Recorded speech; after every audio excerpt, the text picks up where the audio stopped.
Quick reading for April the 1st to April the 7th, Cancer.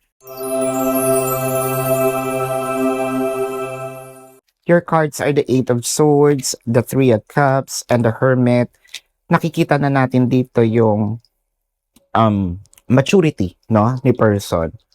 May mga pagkakataon siguro na si person medyo hindi tayo sinisipot sa mga meetings natin or hindi tayo masyadong hindi siya masyadong nakikipag-usap. Parang feeling din natin na palaging nasa party si person kaya medyo napapansin natin na feeling natin na babaliwala tayo, no?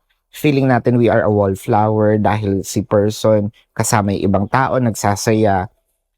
Parang that pace is parang patapos na. With the Three of Cups, medyo makikita natin yung approach ni person. Meron ng, kumbaga nadadagdagan. Meron ng weight, no? Meron na siyang mga efforts na dati hindi naman niya ginagawa. At even yung the way how our person speaks to us, na doon na natin ma-feel na meron na silang dream, no? At kasama na tayo dun sa visions nila pagdating sa future. So this is your quick reading for April the 1st to 7th, Cancer. My name is Daphne, but spirit calls me bye-bye love.